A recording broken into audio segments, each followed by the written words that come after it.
Yeah, I do use a lot of images. Filling out the alt text field very descriptively, I think helps a lot. And don't try to manipulate, like, don't just put in keywords that aren't related to the image. I just describe the image. That's it.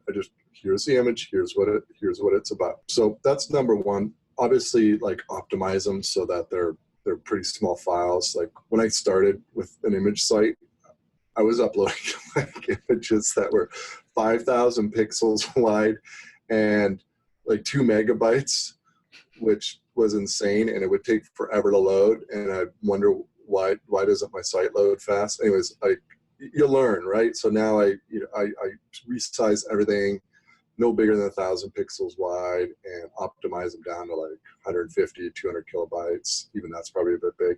The latest development with image SEO, which I like, is WebP format for images. It doesn't work in Safari, but for Chrome and I think Firefox, it shows up. That format loads images really fast, and you can get WebP with like short pixel plugin. I think Imagify also does the same. Ezoic has a site speed thing. They will do WebP format. So there's lots of options to do that. But basically they can actually turn existing images into that format. They load faster. It seems to be the latest format. So that's a big one. And I've done that across all my sites. In terms of some images, I like images because, especially on visual sites, because they can attract a lot of links.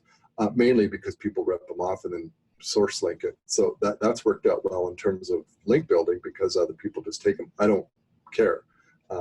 They can have them. In terms of, another question I get asked a lot is, I hate left and right aligning. Back when there was only desktop, it was great, right? You could do these nice, left align 300 pixel wide image, and then text would wrap around it and look cool and all that. Don't do that. With mobile, it makes a total mess. What you end up with like a real thin strip of text on the right, or on tablet, who knows what it looks like. So these days what I do is I just go full size. Like on desktop, it's the full width of the column, which is usually like anywhere from like 700 to 800 pixels. And then in mobile, it'll take up the full width as well. You don't get any of that weird text wrapping. I think those days are done. I do the same with ads, by the way. I don't align ads left or right. I just like go center and full width. So yeah, that's pretty much it. Use them. Use images, I think. Don't steal them, though. Copyright trolls are out there in force. And use the stock image sites. Take your own photos. That's the best thing to do. I'm telling you, if you're into like I know, Doug, you do Amazon affiliate stuff. Buy the products you're writing about, and you can literally take 30 images of your own. I use an iPhone. They're not the best images in the world. I'm certainly not a pro photographer, but I'll take them, and they're good enough. And I think they do two things. First off, you get a lot of unique content. But second off, your readers see it's like, oh, this person actually has the product and used the product, and here are the images, because they're not like the nice fancy professional photos from the merchant on Amazon. So I do that quite a bit as well. I love being able to use my own photos. But stock photo sites are great. I use Shutterstock, but there's some free ones out there.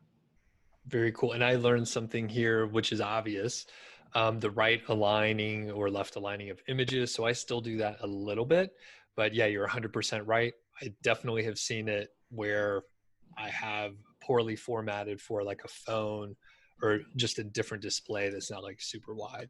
So I got to remember to change that. And then, yeah, another note for the, like, not custom images, but images that you have taken yourself. I think iPhones are pretty darn good these days. I mean, they're way better than like the cameras that I had that were very expensive, 10 years ago. And if you can get the lighting like right, usually your picture is going to be pretty darn good, and it looks authentic. It looks real. People will trust your content a little bit more if they're like, oh, they have the product right there. So very good.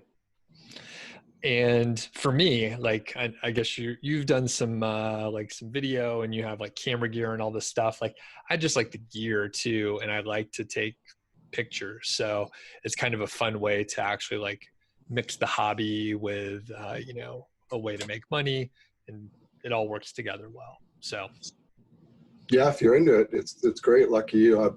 I'm not particularly into the gear, but I have no choice but to be. Yeah. What is it that you don't like? Just curious. Figuring it out. I'm not very good at reading instructions. I don't like trying to figure out new stuff. And then, all the different, the post-production stuff, the editing, and it's very, very time consuming, tedious. I don't care for any of it. I like writing. I got into this because I like writing. I wrote all my stuff for years.